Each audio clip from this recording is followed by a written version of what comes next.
젠장 또 중용이야. 난 중용을 해야만 해. 한 2년 전쯤 또딘똑 독서 인생 최고의 인사이트는 중용이라고 말한 바 있습니다. 난로도 너무 가까이 하면 불에 타고 너무 멀리 하면 오들오들 춥죠. 용기가 너무 적으면 우리는 기회를 놓치게 되고 용기가 너무 많으면 우리는 무모한 짓을 하게 됩니다. 그러니까 어쩌는 게 좋다? 너무 과하면 안 좋다. 너무 적어도 안 좋다. 항상 중간쯤이 좋더라. 언제 어디서나 무슨 일을 하든 과한지 부족한지 꼼꼼하게 체크해보자 까지가 여러분이 기억하는 중용일 거예요. 그런데요, 당시에는 아리스토텔레스까지 함께 묻고 최대한 가볍게 설명하다 보니 지금 보면 해당 영상이 중용을 잘 설명했다 보기에는 조금 하자가 있습니다. 그래서 말이죠, 오늘은 진짜 유교가 강조하는 찐찐 중용에 대해 제대로 알려드리고자 합니다. 네, 그렇습니다. 선비들이 입을 모아 우주가 내린 퀘스트라며 따따봉을 날렸던 철학, 지옥 같은 난이도를 자랑하는 과거 시험의 최종 보스, 유교 사서 중 가장 마지막으로 읽어야 하는 책으로 알려진 중용. 그렇다면 말이죠, 중용을 제대로 이해하기 위해서는 짧게라도 유교 철학을 배우는 게 좋겠죠? 드르당. 너무 걱정 마세요. 저번 영상에서 했던 내용이랑 똑같아요. 혹시라도 저번 영상을 안 본 사람을 위해서 더 짧게 요약해서 설명드리겠습니다. 자, 저번 영상을 두 줄로 요약하자면 이렇게 정리가 됩니다. 1. 우리는 유교식 예의범절 때문에 유교를 혐오하게 됐다. 2. 하지만 사실 유교의 진리는 사랑의 마음에 있다는 얘기였습니다. 정말 간단하죠? 그런데 말입니다, 가만히 천천히 뜯어보면 좀 납득이 안 됩니다. 봐봐요, 갑자기 웬 사랑?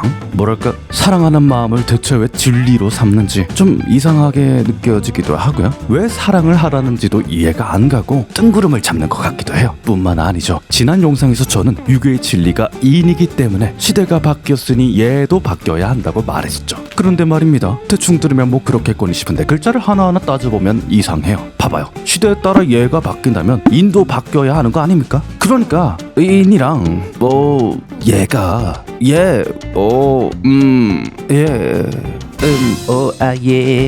아이고, 이제는 대체 뭐가 뭔지 도저히 모르겠습니다. 걱정 마십시오, 여러분. 지금부터 어려운 얘기를 쉽게 해보겠습니다. 일단은요, 여러분이 아는 중용의 뉘앙스는 그대로 가져가 주셔야 해요. 그러니까 항상 가운데를 잘 유지해라, 중심을 잘 잡아라, 과한 거 안 돼, 부족한 거 안 돼, 이런 의미가 맞긴 합니다. 요거를 놓치시면 안 됩니다. 하지만 여러분은 여기서 말하는 가운데가 뭔지 확실하게 아셔야 돼요. 자, 유교가 말하는 가운데, 중심은요, 느낌입니다. 감정에서의 가운데를 말해요. 그러니까요, 코인이 떡상해서 소리를 지르고 기뻐하며 흥물을 주체할 수 없을 때, 상사한테 욕먹어서 부들부들 화가 나서 일에 손이 잘 안 잡힐 때, 우울과 불안이 과하게 몰려올 때처럼 우리에게 희로애락이 감정이 느껴질 때, 다른 감정이 플러스가 됐을 때 중심에서 벗어났다고 보는 거죠. 그렇다면 감정이 중심에 있을 때는 어떤 상태일까요? 그냥 여러분이 가장 편안함을 느끼는 상태, 짜릿하지도 않고 화나지도 않고 우울하지도 않고 불안하지도 않은 그 편안한 상태가 바로 유교가 말하는 중심이고 인간의 기본 상태입니다. 요즘식으로 표현하자면 세로토닌이 나오는 상태라고 이해하면 느낌이 딱 오실 겁니다. 여러분이 아는 그 느낌, 그 상태가 바로 중심이다. 자, 그렇다면 다시 한번 정리하겠습니다. 중용이란 뭐다? 강렬한 감정에 치우치지 않고 편안한 상태를 유지하려고 하는 자세, 감정의 가운데를 지키려고 하는 태도, 요게 바로 유교가 말하는 중용입니다.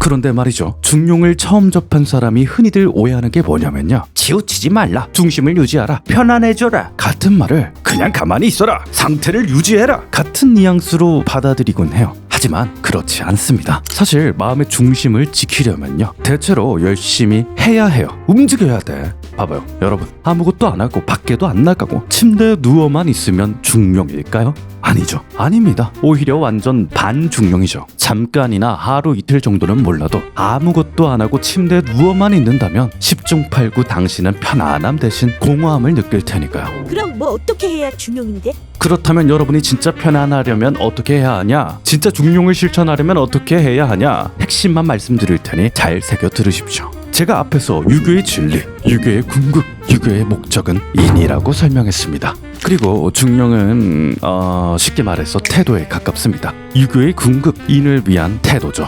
중용은 인한 태도다. 헷갈리죠? 조금 더 설명드리겠습니다. 인이라는 건 말로 표현하기 힘든 개념이라서 상황에 따라 조금씩 다르게 받아들여야 하거든요. 예시를 조금 더 들어볼게요. 만약 사람더러 인한 사람이라고 부르려면요, 24시간 365일 항상 중용을 실천하는 사람이어야 합니다. 그러니까 언제 어디서든 편안함을 유지하기 위한 생각과 행동을 하는 슈퍼 초사이어인 레전드급 현자를 뜻합니다. 그러니까 저 개인적으로는 예수님, 부처님은 100% 인한 사람, 공자, 소크라테스는 한 85% 인한 사람 정도로 봅니다.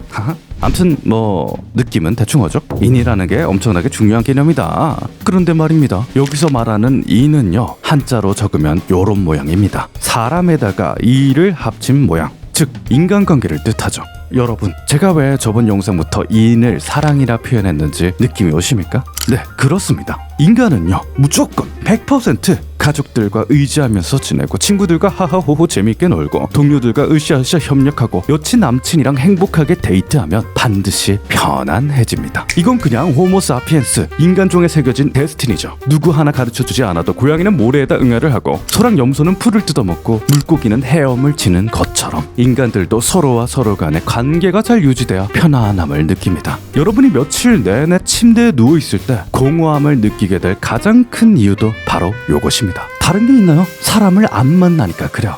여러분, 요건 말이죠, 유교를 이해하는 핵심이 아닙니다. 인간을 이해하는 핵심이죠. 이해가 안 가는데요. 네? 중용은 편안함을 추구하는 태도라면서요. 네, 근데 저는 사람 만나는 게 불편한데요. 그렇습니다. 세상에는 분명히 남을 아껴주고 보살피는 게 불편한 사람도 있습니다. 아니, 그런데 분명히 방금 전에는 편안함이 중요하다 하지 않았습니까? 사람 따라 개개인마다 다 다르게 생겼고, 다 다른 기질을 갖고, 다 다르게 태어나는데 사랑하는 게 불편한 사람들은 그냥 안 해도 되는 거 아닌가요?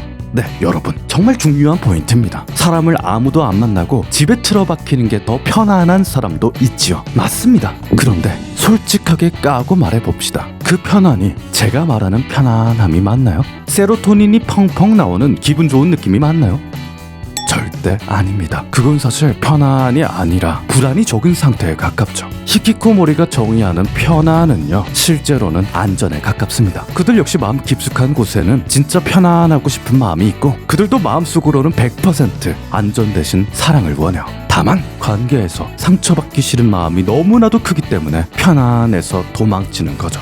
그걸 어떻게 장담하는데? 우리는 인간이니까요. 인간은 원래 그러니까요. 어떻게 다른 설명이 필요할까요? 여러분, 다양성을 존중하고 상대주의를 믿는 일은 대체로 좋은 일입니다. 그런데 현대인은 가끔 다양성에 너무 심취해서 1%의 차이점만 주목하려 하고 99%의 공통점은 없는 셈 치려는 것 같아요. 그런데요, 여러분, 아가미로 바다에서 숨쉬는 사람은 없고 날개로 하늘을 날아다니는 사람은 없습니다. 우리는 보고 듣고 말하고 놀고 마시고 걷고 숨쉬고 뜁니다. 눈, 코, 입, 귀, 팔다리, 엉덩이가 다 달려있죠. 한두 부분 장애가 있고 다르게 생겼더라도 마찬가지입니다. 우리는 모두 99% 똑같은 특을 공유해요. 우리는 인간이니까요. 다시 히키코모리 예시를 들어볼까요? 이들 대다수는요, 인터넷에선 사람을 만나요. 혹은 게임이나 애니, 인방, 영화, 드라마 감상을 취미로 삼습니다. 각종 매체를 통해서 인간과의 만남을 간접 경험, 대리 경험하며 사랑을 소극적으로 낼름하는 거죠. 물론 해당 취미는 일반적으로 나쁘기는커녕 아주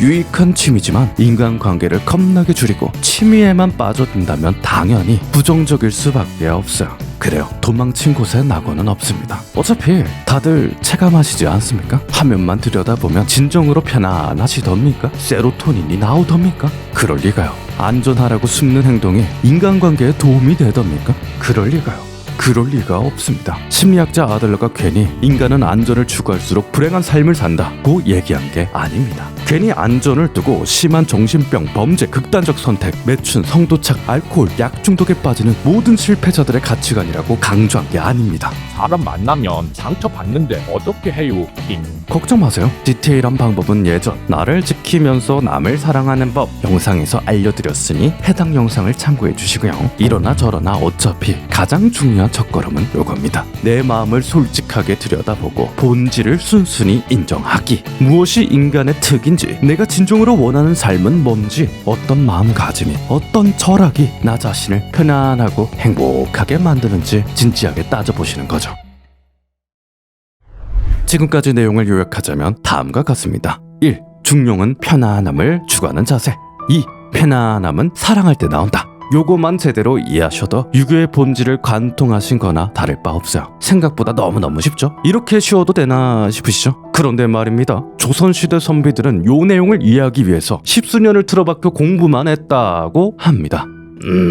뭔가 좀 쎄한데요? 그러고 보니 공자는 인에 대해서 설명할 때마다 항상 어물쩡거리면서 말끝을 흐렸다고 하지 않았습니까? 뭔가 좀 의심이 듭니다. 그렇지 않습니까? 서로 사랑하자는 말은 당연히 좋은 교훈이지만요. 유교의 진리라는 게 고작 저런 건가요? 이런 교훈은 겨우 몇 마디 말로도 짧게 끝낼 수 있는 거 아닙니까? 혹시 공자랑 맹자는 지들 먹고 살려고 어려운 한자 써가면서 내용을 부풀린 거 아닐까요? 아니요. 여러분, 만약 이런 생각이 드셨다면 여러분은 아직 인이나 중용을 모르는 겁니다. 이해 못하신 거예요. 아니, 엄밀히 따지면 정의상 이해한 게 맞긴 하지만요. 진짜 이해를 한 건 아니죠. 이게 뭔 소리야? 사실 사랑 얘기는 지금까지 많이 했으니 오늘은 다른 곳에 포커스를 두겠습니다. 여러분, 유교 이론을 꽉꽉 눌러 담았다는 책, 대학과 중용 중 가장 먼저 읽어야 하는 책은 중용이 아니라 대학입니다. 그 이유가 뭔지 아십니까? 대학의 핵심적인 내용이 끊임없이 배우고 수양하라 이기 때문입니다. 자신의 삶을 자만하지 말고 확신하지 말고 끊임없이 의심하고 끊임없이 다듬고 끊임없이 배우고 또 배우라는 말이죠. 이게 바로 중용을 이해하기 위해 가장 먼저 되새겨야 할 전제입니다. 우리는요, 흔히 뭔가를 알았다는 착각을 많이 하지만 사실 알매도 레벨이 있습니다. 혹시라도 너진 독을 2배속으로 시청하면서 중용에 대해서 알았다고 생각을 하셨다면 10중 8구 여러분의 알매 레벨은 쪼렙일 가능성이 높습니다. 갑자기 왜 때려요? 영상만 보고 치우지 말고 알매 레벨을 계속해서 올리란 말이죠. 알매 레벨을 올리면 뭐가 좋은데요? 뭐 백문이 불여일견 아니겠습니까? 제가 지금부터 직접 체험시켜 드릴게요. 여러분의 알매 단계를 한 단계 올려보겠습니다.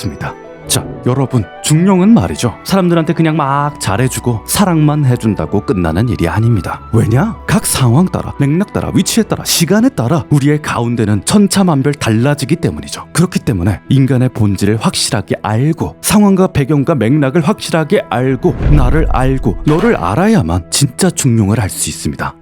뭔 소리래? 확실한 예시를 들어보죠. 저는요, 꾸준히 유교의 핵심을 사랑이라고 표현하면서도 엄밀히 따지면 사랑이라고 정의 내려서는 안 된다고 했습니다. 왜냐? 사랑이라는 글자를 잘못 받아들이는 경우도 있기 때문이에요. 제가 요즘 즐겨보는 방송 프로그램이 있는데요. 거기 나오는 한 출연자는 스스로를 신앙심 깊은 사람이라 소개하답니다. 그분은요, 정말로 종교가 말하는 사랑과 헌신을 실천하기 위해 노력하는 사람이었죠. 그런데요, 그 사람의 사랑과 헌신은 어딘가 삐뚤어져 있었습니다. 자기가 하고 싶은 선택이 있고 자기가 원하는 게 있는데도 불구하고 그분은 헌신을 한답시고 계속 스스로의 욕구를 억누르고 다른 사람 눈치를 보며 참고 또 참기만 했죠. 결국 그분은요, 프로그램 중간부터 끝날 때까지 각종 수동 공격으로 주변 사람들을 불편하게 만들었습니다. 이게 바로 니체가 말한 죽은 신의 대표 예시입니다. 예수님의 말을 왜곡하고 잘못 받아들이는 아주 흔한 사례죠. 맞습니다. 아무런 의지도 생각도 철학도 없이 밑도 끝도 없이 남을 위해 헌신하고 무조건적으로 남에게 맞춰주고 퍼주는 일은 오히려 편안함에서 멀어지는 일이고 다른 사람들도 괴롭게 만드는 일입니다. 그러면 말이죠. 어떻게 하면 될까요? 나를 사랑하고 남을 사랑하라고 표현하면 되지 않을까요? 아니요, 아닙니다. 저도 그 표현을 즐겨 쓰지만요, 그 말도 진리가 될 순 없습니다. 100년 전 독일 국민 대다수가 히틀러를 지지한 이유는 분명히 나를 사랑하고 이웃을 사랑했기 때문이었죠. 그리고 그 사람들한테 있어서는 분명히 단기적으로는 편안한 일이었습니다. 하지만 지금 그들이 한 행동은 인류 역사상 가장 불편한 일이 되었습니다. 자, 요런 겁니다. 이해가 되시죠? 사람마다 알매 레벨은 천차만별 달라요. 짝사랑을 오래 하는 사람은 흔히 도파민 집착을 사랑이라 여기지만 진짜 편안함과는 거리가 멉니다. 나르시시스트 부모는 자식들을 물건처럼 통제하면서 사랑이라고 생각하지만 진짜 편안함과는 거리가 멉니다. 그뿐인가요? 선생님이 제자를 대할 때 가르치기는 사랑의 방식이고 편안에 가까워지는 행동이지만 연인과 친구를 대할 때는 가르치기는 사랑의 방해가 되고 편안에서 멀어지는 행동이죠. 부모에게는 이해하고 보듬는 게 사랑이지만 때로는 따끔하게 혼내는 게 사랑이 되기도 합니다. 그뿐인가요? 여러분이 아무리 사랑이라고 느끼더라도 하루가 뭐다 하고 친구들과 놀고 마시기만 한다면 우리는 또 편안해서 멀어질 겁니다. 가끔은 생각을 곱씹기도 하고 책을 읽으면서 교양도 쌓고 노진 독을 정주할 시간도 필요하겠죠.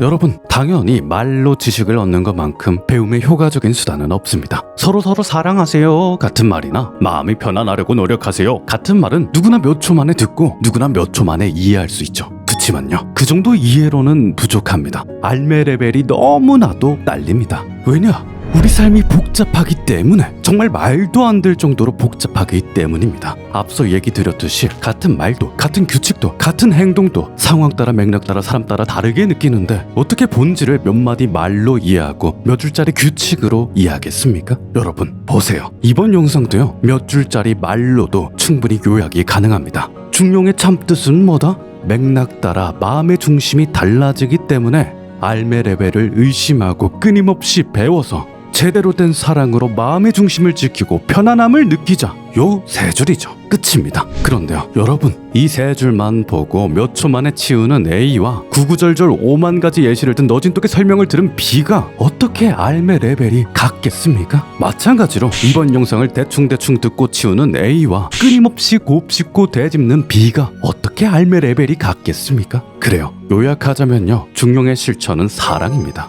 그러나 당신이 진짜 인생을 잘 살고 싶다면, 당신이 정말로 편안하게 중용하고 싶다면 사랑으로 끝내지 말고 우선 안다는 착각에서 벗어나셔야 합니다. 사랑이라는 말에 헛웃음 치는 대신 알매 레벨을 올리기 위해 발버둥 치다 보면 언젠가는 사랑이라는 글자 뒤 무수한 본질을 발견할 수 있을 거고, 어느 상황에서도 어떤 맥락에서도 주저없이 마음의 중심을 향할 수 있을 겁니다. 그게 바로 진짜 중용이죠.